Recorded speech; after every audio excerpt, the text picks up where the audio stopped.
reputation matters. One of the nice things about getting older, if you built a good reputation for yourself, is you understand how important that is in getting things accomplished. Because as you build reputation, your power increases significantly. The power to convince people to deploy resources to the things that you want to accomplish. So I think young people maybe don't realize that you start building your reputation from the first moment that you enter into the world. And so that's something I would concentrate on if I was young. And the other thing that happens is you get older, people that you know that one time were young like you didn't think of them that way. They grow also in influence. And if they remember, hey, Mary, Joe, Bill, he's a good guy. And as they advance and maybe are in positions to help you, if you've got that reputation, they want to help you. If you don't have a good reputation, they don't want to risk themselves. Hi, I'm Stanley Goldberg, host of the Inquiring Mind podcast. I hope you enjoyed today's episode. And if you're new here, I release 2 episodes a week with a variety of fascinating guests, and I would appreciate if you would support my podcast by liking this video and subscribing down below. Thank you for your support, and now to today's guest. Francis Greenburger, welcome to the Inquiring Mind podcast. It's a pleasure to be here. Thanks for setting this up. Yeah, it's my pleasure. There is a little bit of a backstory to why I invited you. I have a friend. I used to work in real estate, and I have a friend of mine who said she met this incredible person at Baruch College, where I went to college as well. And his name is Francis Greenburger. He has a literary agency, and I'm a big book lover. And he also does a whole real estate thing. That's how she brought it up to me. And I have been fascinated ever since. I read your book that I have right here. Oh, thank you. Risk Game, which was phenomenal. I usually ask for an introduction. I have so much to ask and so much to get into, so I want to just jump right in. You grew up in Forest Hills, Queens. Can you tell the audience a little bit about what that experience was like? How was your upbringing and how it came to shape you? Well, when I was actually born in Manhattan, and I think I was 2 when my parents moved to the first house that we had, sort of a duplex townhouse in Forest Hills, and it was nice because it was a development that was around a center courtyard,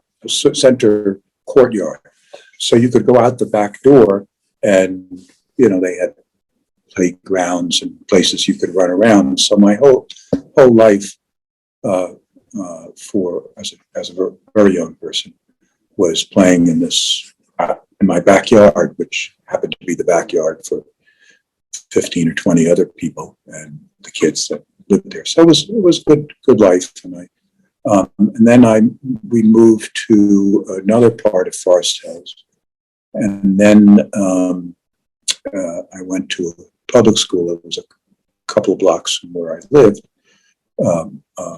elementary school, and there my life revolved around the school playground. They had a sort of typical playground, basketball courts. There was a handball wall that you could play, stickball, and all those kinds of things. And that's where I hung out and met all my friends. And later in life, and I actually, my first kind of work responsibilities when I was 8 years old, I decided to go around and start, when it snowed, to shovel snow for people. And they all thought I was a cute kid and would give me nice tips, and I shoveled their thing, and you got paid extremely well under the circumstances, because there were a lot of private houses in the area where people needed people to shovel their walks. And later I had a newspaper delivery route, so all of that kind of stuff. And then when I was 12, I started working part-time for my dad after school, but then I would go into his office in Manhattan. So for an ambitious young person, which I was, it was a very good place to grow up. Mm-hmm. I have very fond memories of it. Do you find that there are major differences in how people grow up now and how you grew up? Because I don't see as many kids now that have, newspaper routes, stuff like that it's not a common job for a kid that could have gotten a job Well, while of you course, were. now we don't have newspapers. we have news, but it's all digital. Yeah, I suppose it is different. Although I think if you're young and you're enterprising, you can think of things that ways to engage and probably start working if you want to. Now, granted that if you come from a very under-resourced community or very poor community, that would be harder because it's harder for people to pay somebody to do different things. But, I can imagine that there are, like today, it's so hard to get things done. I was trying to get some artwork, sculptures repainted that I have in my country house upstate. I can't find anybody for love or money. And some young person came along and said, "Hey, you got any odd jobs for me to do?" I'll give it to them in a heartbeat. So I think it even though the circumstances have changed, for those people that are motivated, there are opportunities if they're not in an under-resourced community where the challenges are very different. And one of the things that I do in my not-for-profit life is run an organization called New York Edge, and we provide after-school programs to the public schools in New York, particularly the under-resourced ones. It's a very large program. We have 40,000 students in our programs, and we have 2,000 teachers who work for us. And what we're trying to do is provide a context for young people after school to engage in sports and arts, but also get academic mentoring and help and pursue other opportunities. So, but again, you have to sign up and show up if you want to take advantage of those kind of resources. Mm-hmm. So a lot has to do with will and desire, motivation. Right. I think you can probably, you're probably humble. So you're a very humble man. So you probably won't admit the fact that you've had an incredible life and you've accomplished a lot in that life and you're still doing a lot of things. For most people, it would take 4 lifetimes to do some of the things you've done. That's not nice of you to say, and I hope I deserve a quarter of what you're saying. But, I just think if you put one foot in front of another and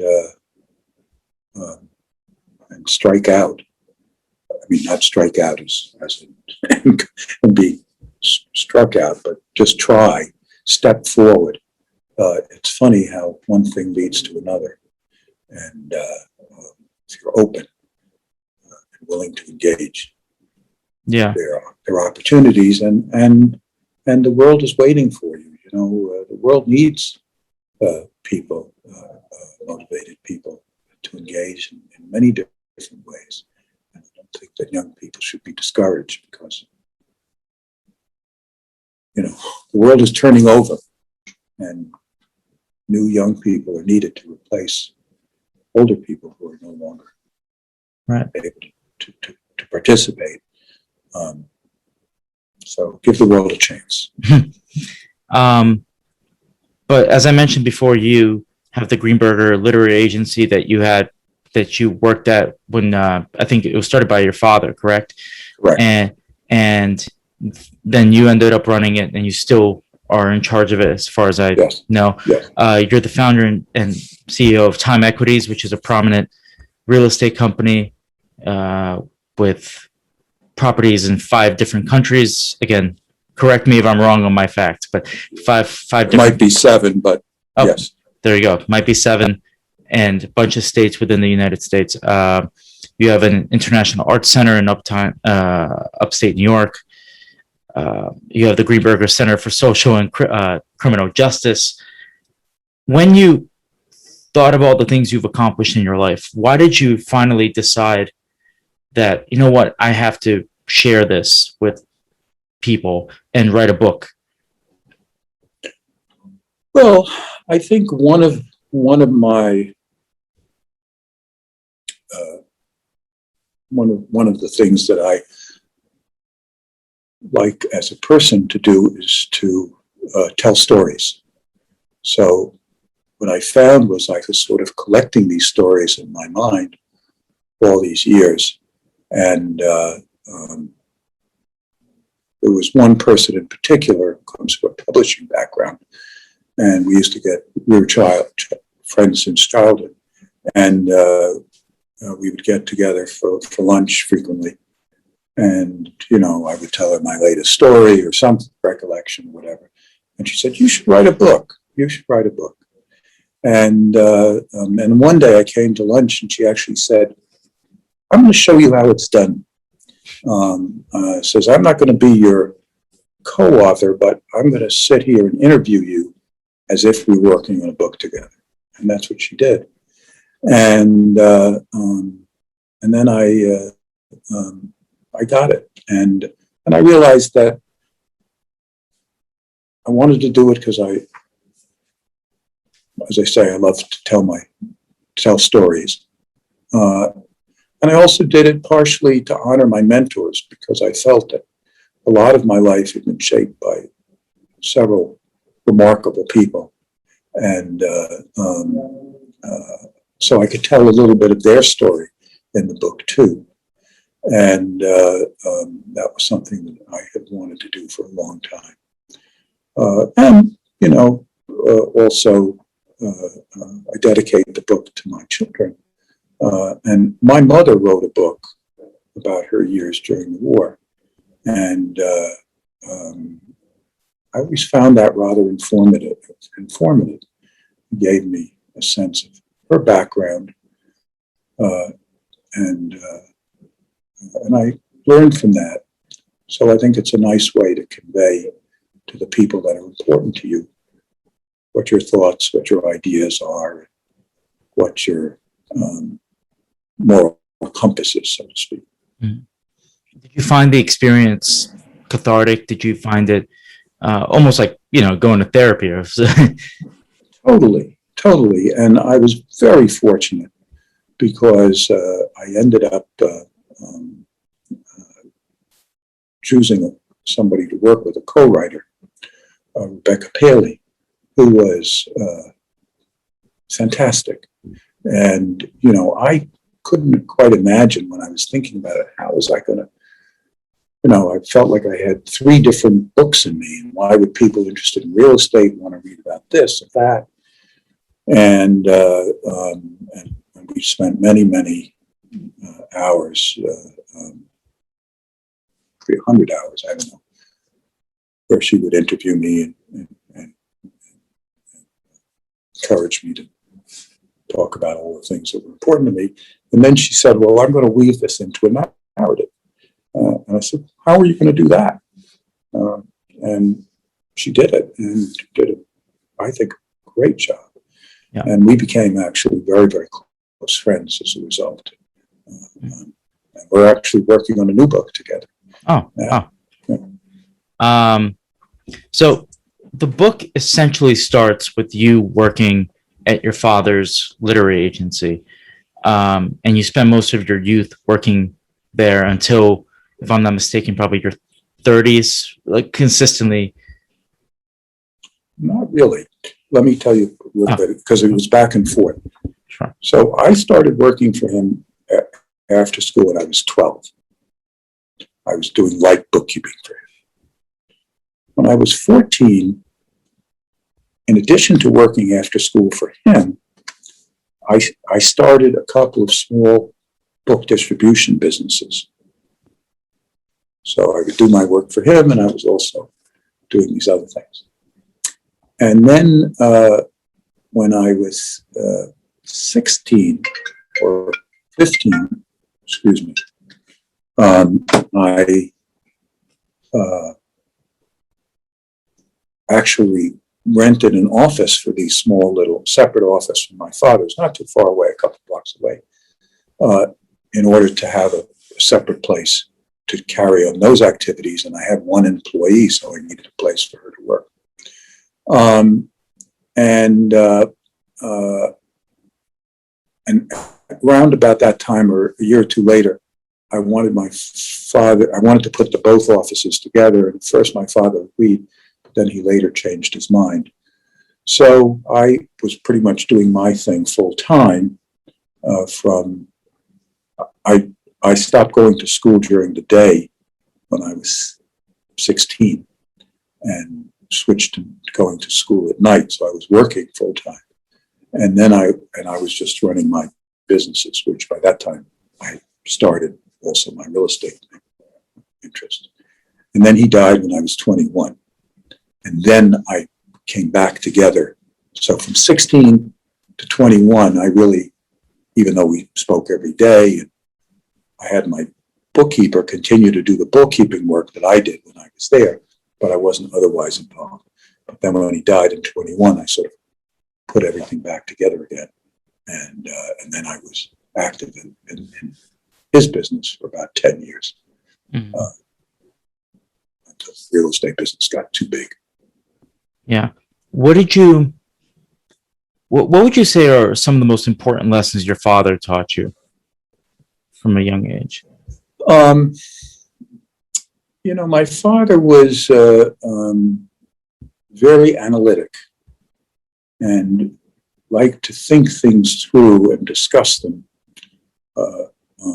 in great detail and discuss options. What happens if we do it this way? What happens if we do it that way?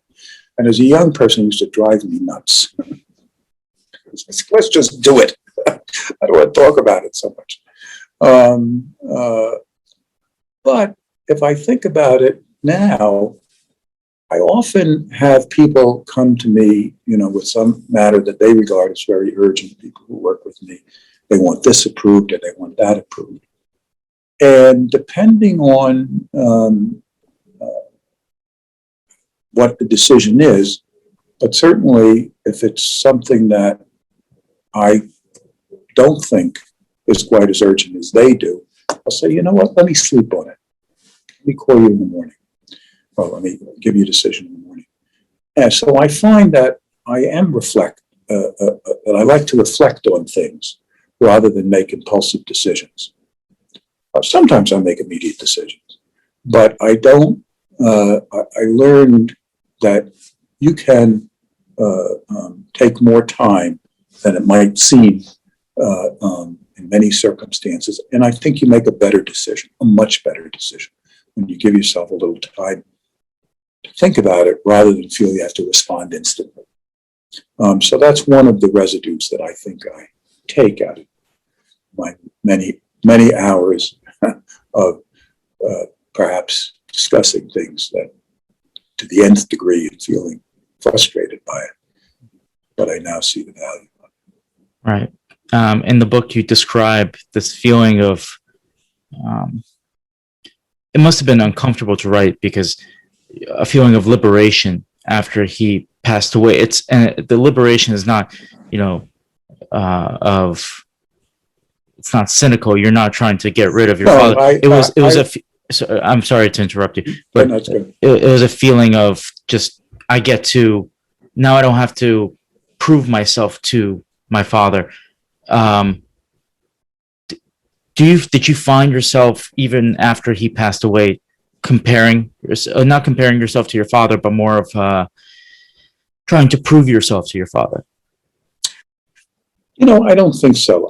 What I often describe that moment that you so aptly brought up and talked about. I say I feel like I had an angel lifted from my shoulders, and so I did feel sort of freed to make my own mistakes and my own decisions in a way that when he was alive, I felt overly guided by him in a very loving way. And I loved my father. We had a wonderful relationship. But I did feel like I was constantly, looking back, and so I got free of it, and that was something that I distinctly felt. As an adult, and of course that occurred when I was 21 when he died. I don't think I feel judged by him. My mother lived for a long time after that, until I was probably in my 50s. So she died, I guess, 20 years ago, 50. There, I think I did look for approval from her,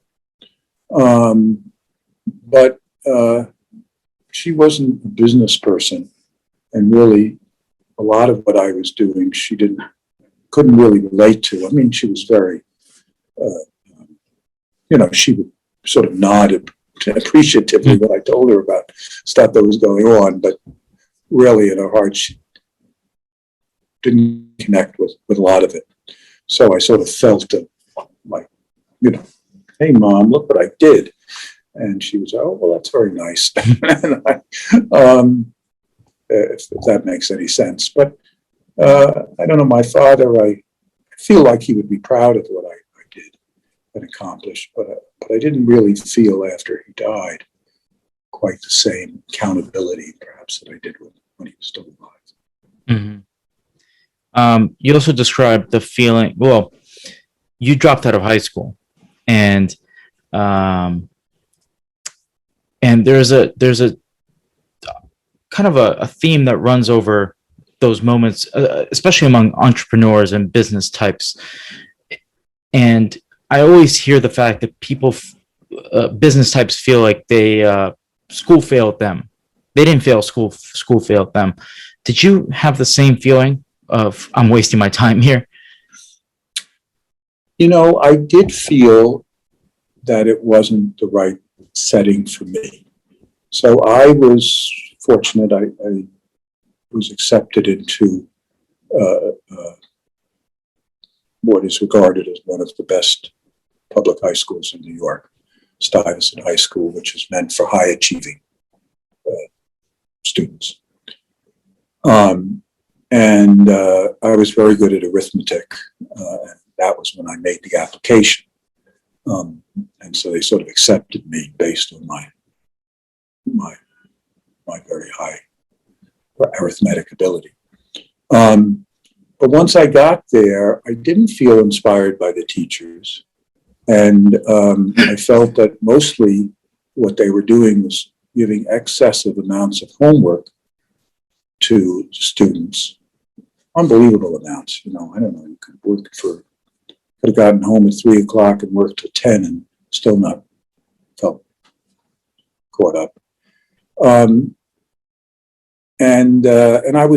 And all kinds of things were happening in my life, my business life, my personal life, because I was sort of matured very early. So I just didn't feel like I fit in. And I went to see the guidance counselor there. She asked to see me because I also wasn't doing that well in my grades because I was not paying attention, not doing the work. I described what was going on in my life, thinking that she would either think I was crazy or whatever. but she actually was sort of sympathetic and said, well, I can understand why this environment is not really working for you. Maybe you should consider another path.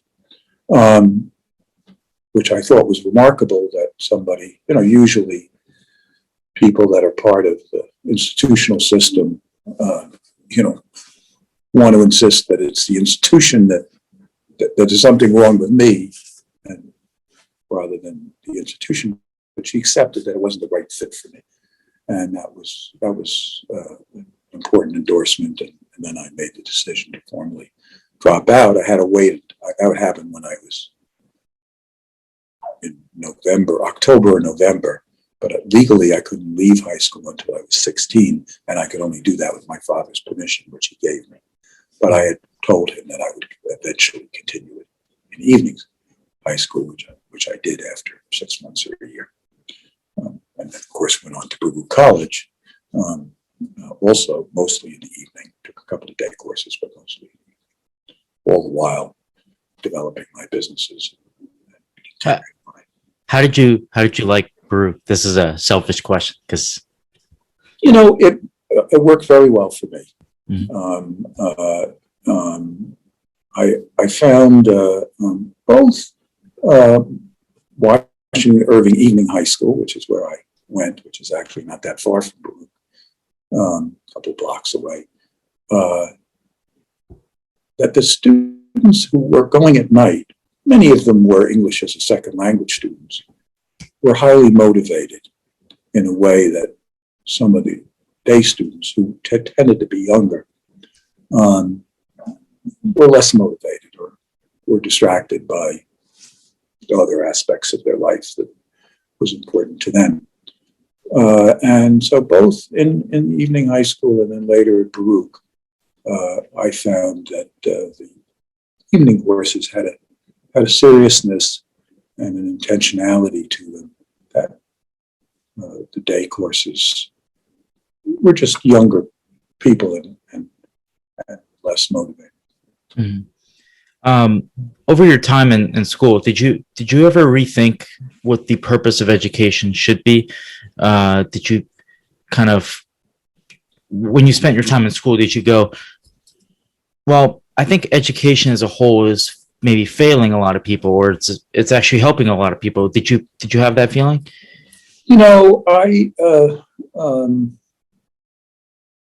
I didn't. Even though school, actually, now that you bring it up, when I was very young, when I was like in fourth grade, I ended up developing kind of a school phobia. Missed like 2 years of school, which I'd forgotten about. So obviously school was not a comfortable environment for me for any number of reasons. But I didn't really fault the institution. I was young, I was confused and thought that there was something wrong with me. I knew what my instincts were, but I wasn't thinking, oh, there's something wrong with them. I was thinking, boy, I'm odd. So I sort of took it more on to myself, which I think is, it's hard as a really young person to make a judgment about an institution. Mm-hmm. I did have one or two institutional moments that were, I remembered once that I thought that it was odd that one had to pledge allegiance to the United States while referencing God, one nation under God. And when I chose to omit the under God from my pledge, thinking that, church and state is supposed to be separate, that caused a big, I was sent to the principal's office. He called the head of the Board of Education. It was like a big crisis. I was like 8 years old or something. So at that point, I thought, oh, what's wrong with these people? Why are they making such a big fuss about it? But I guess as an adult, I could see that maybe they sensed that there were constitutional implications to what was going on. And maybe I had a point, or I don't know what their point was. The resolution was, they said, well, okay, when you pledge, you can leave out under God if you don't want to make a statement.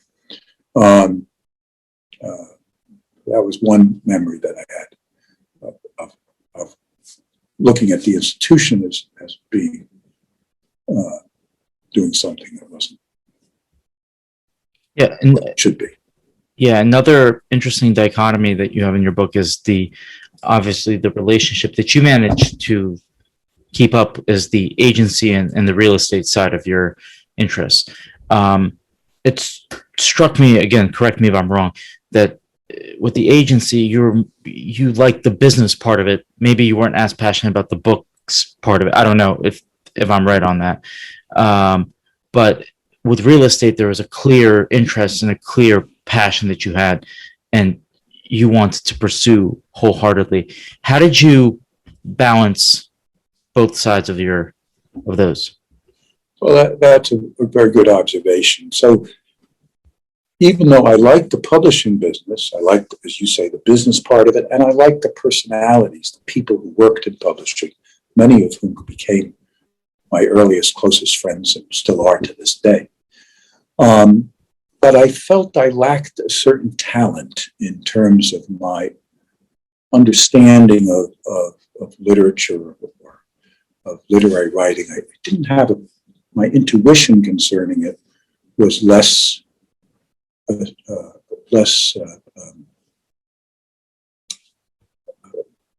developed, let's say, than the instinct that I had for architecture and for design and for the built environment. There, I sort of felt a very visceral connection with it. And as I've aged, I do feel that I have a sophisticated sense of design and very developed point of view, and I can easily discuss the subtleties of any design challenge. And I spend a lot of my time working with architects and designers, and have a clear point of view.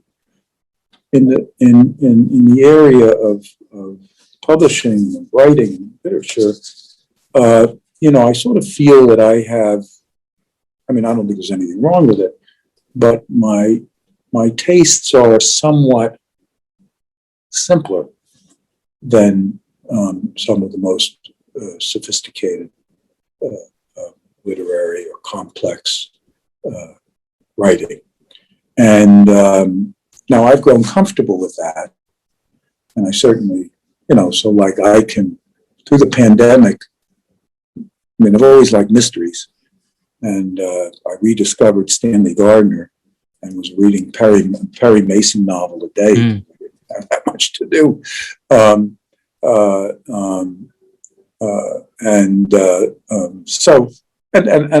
I certainly have a deep appreciation of important writing today, but it's not as sophisticated as some people's, and I feel most comfortable with things that I relate to that relate to my interests. Mm-hmm. If that makes any sense. Yeah, it does. Since you're in the business, I was wondering, what do you think the future of book publishing is? It seems to me that the people are reading less, even though they have more at their fingertips because they can go on Amazon and have a book delivered to them overnight. It's more accessible, it's cheaper, but yet people are not reading as much. What do you make of the book publishing business? I don't. First of all, I can tell you that the business of publishing remains very active because I'm still involved in the literary agency. I still chair it, and we're our writers and we're selling books every day. And when we have a very good book, it's very enthusiastically received by publishers. So I'm not sure. One of the things that has happened with the internet is I think people have actually spending more time reading. You may not be reading books, but reading generally than before. Before, people spent a lot of time on the telephone. Now, in my early years, I used to have a telephone log. I'd have 30 calls backed up that I wanted to make that day or the next day. Now, basically, if I make 2-3 calls a day, plus my kids, that's it. Most communication, as I'm sure you know, occurs in writing. Although, to be honest, now Zoom is brought a whole new dimension into communication. But I think that the communication that occurs in the context of a book length expression is still something that's very much appreciated, and certainly occurs in terms of books that capture people's imagination. They command big audiences. So, as Mark Twain said, I think reports of my death are premature. So I think that people who think that books are going out. Now, books don't have to be in the form of books, whether they're P-books, print books, or e-books, electronic books. I mean, that doesn't change the fundamental nature of the communication which the book form embraces and delivers. Same thing with audiobooks as well. Audiobooks tell. Audiobooks as well. And it was interesting, I sent some book that I was reading recently, a very long book on art and 20th century and art, 750-page book, to a friend, and he said, "Oh, I looked it up and there's an audio book. I like to listen to this kind of book on audio." I'm thinking, gosh, 750 pages of carefully chronicled history together with both political history and art. That's a lot, but my wife does the same thing. She loves audiobooks. So I don't think it matters what the form of the book communication is. But I think the fundamental embracing of a broad spectrum of a story or of knowledge is still very much suitable to that. Yeah, I wholeheartedly agree with you. I just was curious to get your take on it. One of the things you mentioned, this is in your introduction of your book, is arguably your greatest real estate accomplishment is 50 West, which is in downtown Brooklyn. Downtown Manhattan, I'm sorry. And when you started to build it, that's when the 2008 financial crisis happened. Did you feel like you were ready for that kind of adversity because of all the things, because your life prepared you for this? Or were you? Well, I think it's a good question. So as you know, I've been doing this real estate thing now for 55 years. Long time. And have faced many crises along the way. 50 West and the world financial crisis was not my first rodeo, so to speak. It's probably my 10th. So I think I learned long before that in the real estate business and in life in general, you need to have this famous book and then a great movie called True Grit. You have to be willing to go through storms if you want to survive, or if you want your projects to survive. And so I think I had that in my background because I've been through many of them. And while I think 50 West is a very important accomplishment for us, we've had quite a number of other things that I would reflect back on as being highly significant. And they took similar amounts of grit and perseverance to accomplish it. Mm. And obviously, again, 50 West is very central to the story you tell in your book. Yes. Because that's probably, for most people in New York, I would imagine, real estate personalities, that's the apex of one's career, to put something in this New York City skyline, and that's your building. You could look at that with a level of pride and gratitude that you might have for what went into it. But do you think the work and the people that you interacted with, that was more of the reward rather than the finished product? Well, certainly for me, yes, the process, the interaction, one of the great experiences which tragically came to an end recently was my collaboration with Helmut Jahn, who was the architect who designed that building. And Helmut is, considered one of the greatest architects of our time. And, if you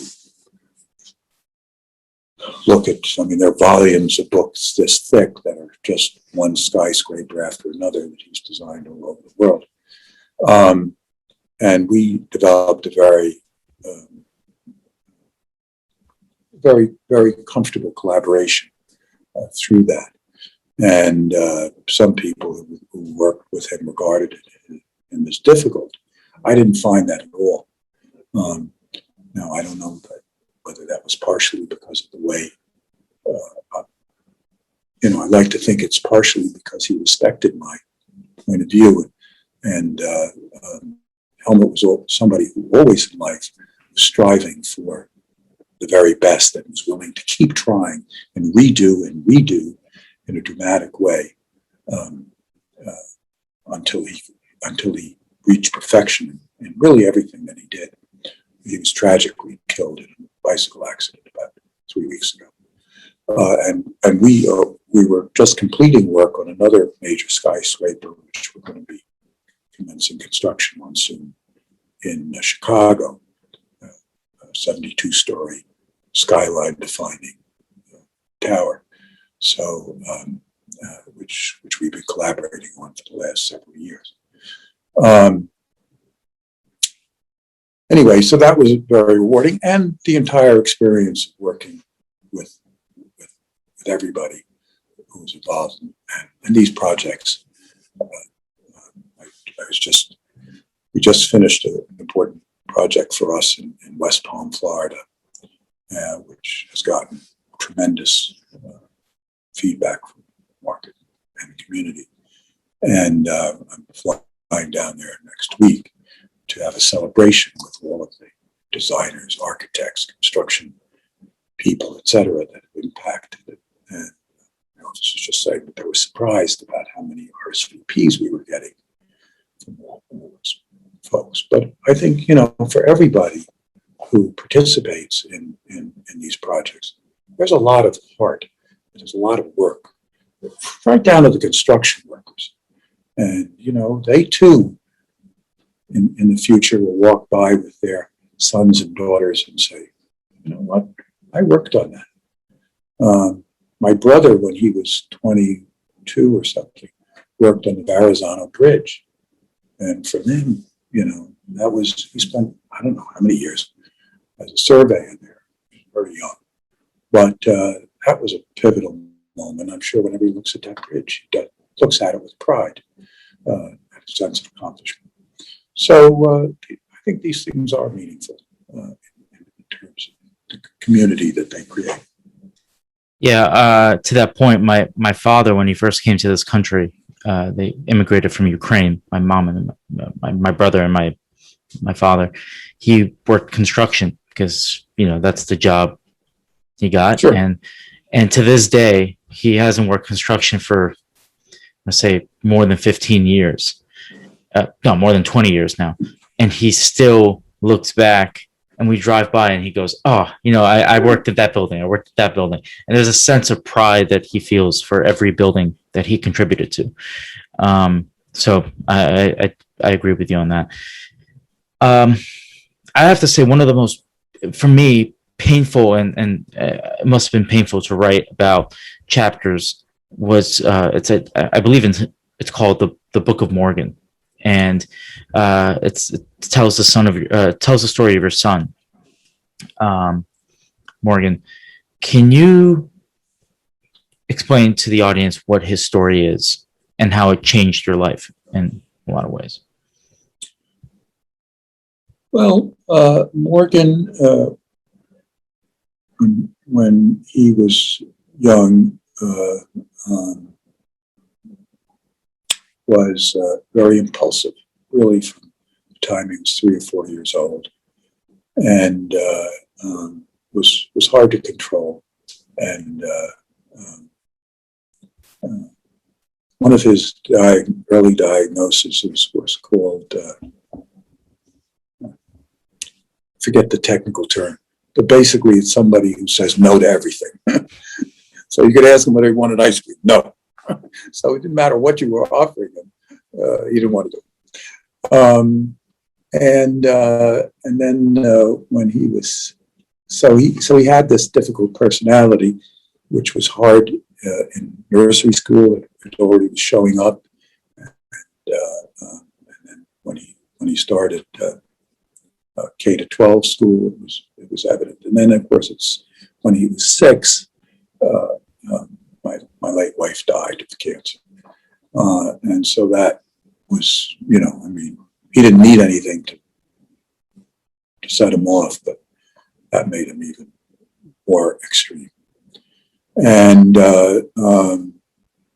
he would have his own version. He's a very articulate person about what he experienced that drove him to all of the impulsive actions that he took that later got him into trouble. But eventually, he ended up in the criminal justice system as a result of some poor choices that he made. And as a result of his psychological profile and personality, which evidenced itself in an early age. And later on, I think part of the reasons that he did some of the things that he did was this impulsivity, which some psychiatrists described to me as, we all have the so-called ego and the id, and one controls the other. I guess the ego is our impulsivity, and the id modifies it and moderates it, so we don't just do whatever we want to do. Well, in Morgan's case, his brakes didn't work as well as other people's. Anyway, he got involved in the criminal justice system, and that was, of course, the first time in my life that I got up close and personal to it. And as his father, I was his advocate and trying to do everything I can to help him through this troubled period, and I did. But in the end, he, as a lot of people do, he didn't deny his culpability for the crimes that he was charged with. And in the end, he accepted a sentence of 5 years and 5 years parole.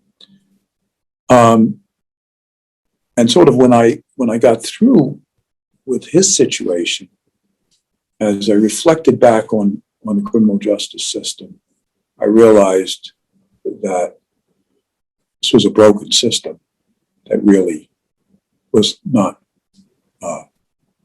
not providing the outcomes that it should, and it was a misallocation of resources. So I then sort of went on my own journey of trying to understand this macro picture, the systemic picture more, and realized that this was that this system was broken. And actually, normally the heads of bureaucracies protect their bureaucracy, but even all the leaders in the field that I spoke to, each one admitted that its system was broken and didn't know what to do about it. Their own bureaucracies were culpable, but they didn't know how to control it. And so I decided that this was happening on my watch, and I needed to engage, and that this was my call to. This was the most important social justice issue of my time, and when I started in this 6-7 years ago, people thought I was crazy. Didn't know what I was talking about. And no politician would get near criminal justice reform, because anytime they did, their voting stats would collapse. So they didn't want to talk about it. They wouldn't pretend it didn't exist. And of course, a few years later, there's no politician who could run for office who doesn't talk about criminal justice reform, because the world caught up with what I learned on my listening tour and journey through the system. And we all realized that the U.S. has lost its way and was involved in mass incarceration, including mass incarceration of many people who had mental health issues, and that this was a system gone awry. And I can get into more detail if you want about that. Yeah, well, before you do, one of the interesting things is you had this relationship and friendship in some ways with, I think, then Senator Hillary Clinton. And one of the things you mentioned was that she emphasized the importance of listening to others when she was trying to figure out, when she was trying to learn something about an issue. She would spend her time just listening and not saying anything. And you did the same thing when it came to starting your organization, because you started from scratch, right? You had this personal experience, yet now you have to learn the logistical parts. Who are the players in this field? Who do I talk to? And you have to figure out the system as a whole. What did you, when you sat down and listened to all these people, what did you end up learning about the criminal justice system? Well, one of the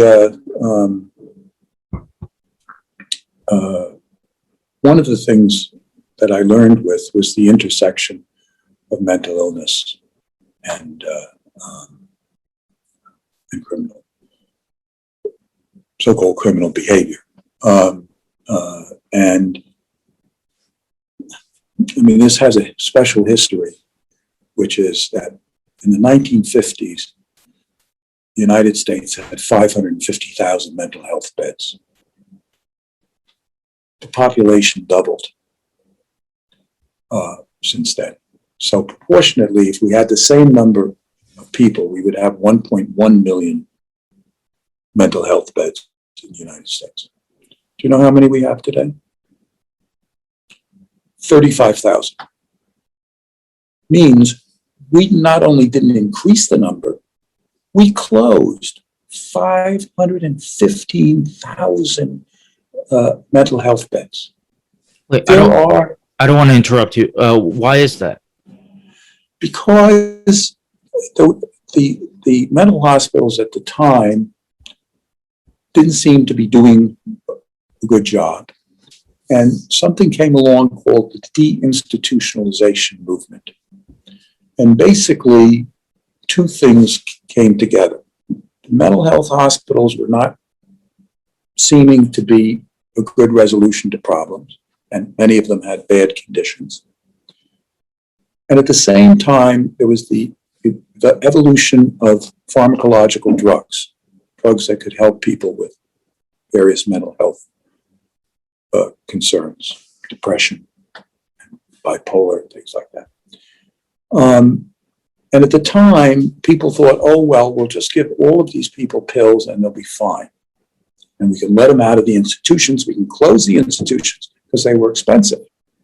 And of course, the politicians loved that idea because they could reduce their budgets or spend that money on other things. Well, guess what? It didn't work out. Pharmacological drugs are great, but they only work in about 50% of all cases. And the other 50% were left on the streets, floating around. And since there was no more mental hospitals to take them to, what did they do? They put them in jail. And it became a problem that the police department had to cope with as a first responder. And then the criminal justice system, what do they do with people? They put them in jail because there's no alternative. And that's what I experienced with my son, who had, a 15-year mental health background. And I, brought all these endless psychological reports and experts to the district attorney. And I said, look, shouldn't he be in a mental health setting rather than jail? Because we all know that jail only aggravates mental health conditions, and there's no treatment in them typically, or very, very little. I mean, you might get an hour every 6 months with a psychiatrist if you're lucky. And they agreed. But they said, bring me a secure facility, because the nature of his impulsive acts were such that they didn't want to put him in what is called open door mental health facilities, where the person at will can walk out the door and perhaps commit another crime. They felt he was too great a risk for that. So they said, bring me a secure facility and we will definitely consider a referral. So I went on a fool's errand. I didn't know it was a fool's errand, and looked for such a place. Well, they don't exist, because part of the deinstitutionalization movement and what government policymakers was they were so happy to get rid of the costs that they put nails in the coffin. And if you understand what the laws are today, you're not allowed to build a mental health facility with more than 16 beds. It's called the IMD rule, and receive federal money. Cannot be done. Why? Because they didn't want any more mental hospitals built. And they closed 95%. There are cities, if you go up like Route 22, at some point you can look out to the right, and you'll see that there's like 15, 20-story buildings, empty, broken glass. That was a major mental health hospital in one day. 20 major buildings. That's where all these beds were. So they closed all of that stuff. And then what did they do? They had to build more beds. They're called prisons. And America went on the biggest prison expansion in its history. Mm-hmm. And where we ended up was that America incarcerates 6 times as many people as the rest of the developed world, including Russia. So our policies just, we rushed to embrace what seemed to be an improvement. People didn't have to be locked in a mental hospital. But the resolution that they were depending on pharmacological drugs only worked half the time. And they had closed the options. So then they and said, call the police. The police came and didn't know what to do with these crazy people. or not crazy people, people with mental health conditions, and put them in jail. And then the system, the judges and the DAs also didn't know what to do with them. And so that's where we are. And that is the world into which I found myself. And which I began to think that we had to change. And now the world's coming around slowly, but there has been some progress in the last 5 years. And certainly it has the world's attention, has America's attention. Yeah. One of the really frustrating things that when I read was, well, not just frustrating, it must have been extremely frustrating for you, but it's a realization that not only is a person with mental health issues in prison, but when you go visit the person at the prison, when you're the father or the mother or whomever, the guardian, you're also a prisoner because they make you wait 4, 5, 6 hours to see your loved one.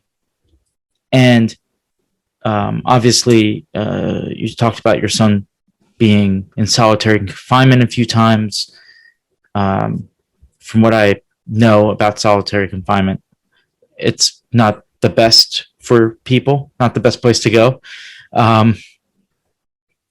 But it is greatly appreciated that you put that into your book and you tell the story, because for a person like myself who's never delved into these issues and never read up on them, you read an account like this and you go, well, there must be something wrong, and I have to figure out what it is and what policies you can reverse or what policies you can create to help or begin reversing this issue. But yeah, obviously, I don't have an infinite amount of time to talk to you about just this issue. Maybe to begin wrapping up a little bit, I asked 2 questions of all my guests at the end, and obviously to finish up on a positive note more than a negative one. But I'm going to ask you 3. The first one is, you've accomplished a lot in your life, so what advice would you give to people, getting out of college right now and trying to enter real estate or start their own business or whatever they want to do? What advice would you give to them? The second question, I'm going to package them in. You can answer it however you want. The second one is, what gives you hope for the future? And the third one is, what are 5 books on any topic, fiction, nonfiction, that you would recommend to people? Okay. Well, let me sort of start with the second one, and then we'll go from there, because I happen to have a conversation with my daughter this morning as we drove to the train about having hope for the future. Clearly, one of the most pressing concerns that I think all young people share, the world shares, is climate change. And we went through a long period where, Al Gore called it an inconvenient truth. People didn't want to deal with it, didn't know what they could do. Governments didn't want to deal with it. I sense that that's changing. And I think we see it in any number of ways, or I see it. And in fact, I've recently decided that my real estate company is going to include alternative energy investments in the bandwidth of what we're doing. And we just we partnered in a very large wind farm in Texas with NextEra, one of the largest utilities in the United States. And it's just being finished as we speak. I think it's about 100 windmills. Each of these windmills is larger than the Statue of Liberty. So, we're talking about massive amount of infrastructure. I think that facility will create enough power to, I'm not sure, I don't remember the number exactly, but maybe serve a community of 25,000 people or something. We just made a commitment last week to a biomass conversion investment. That is where you, excuse me, but you take manure from cows and you turn it into energy, either gas or electricity. It's called biomass converters. So there's a lot going on out there. And then I could go on and on about cap and trade, which is and government subsidies and how they play it. It's happening in a bigger way than I understood until I started studying and understanding. And that gives me hope. I think we're going to move. I was looking for a new car recently. There are going to be 25 new electric car models on the market next year, 10 years from now. I'm not talking about autonomous vehicles. I'm talking about electric cars.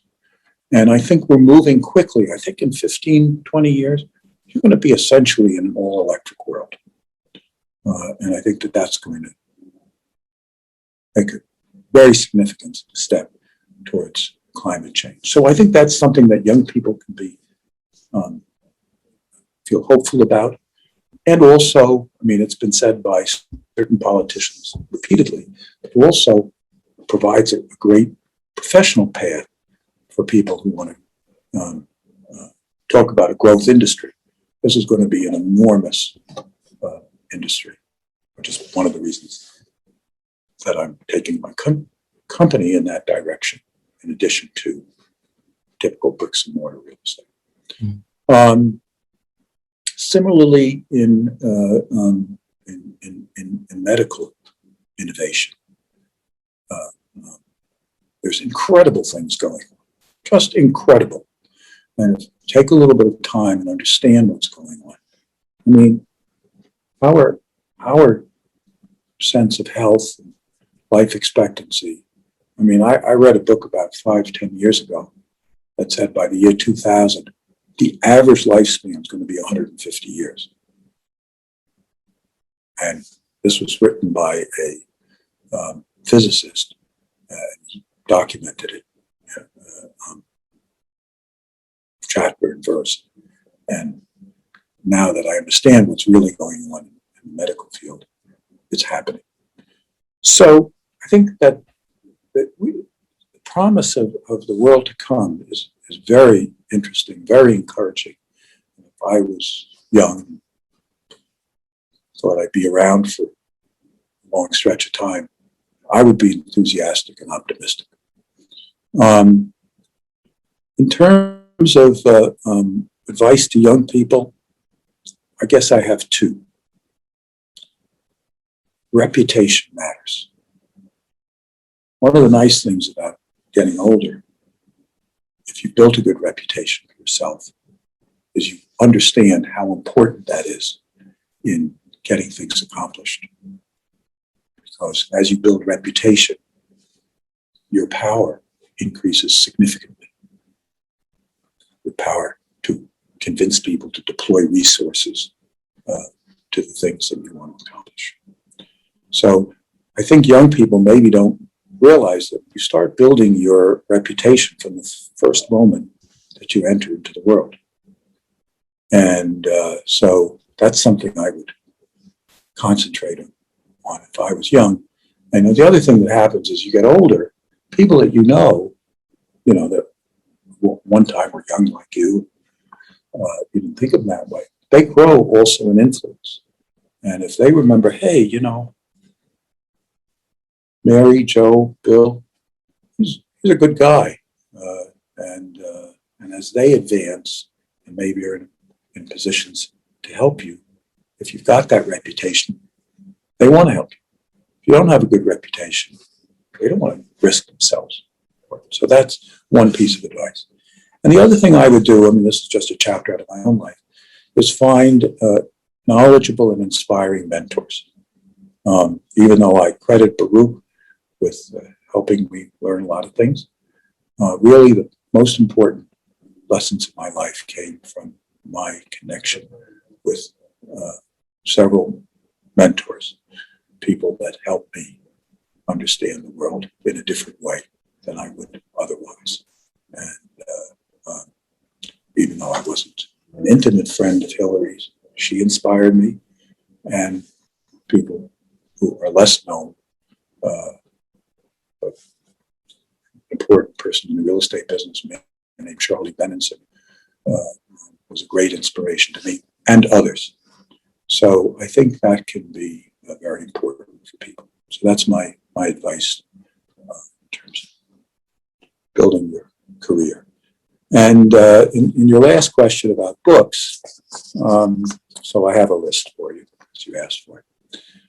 The first book that comes to mind is by Brian Stevenson. It's called Just Mercy.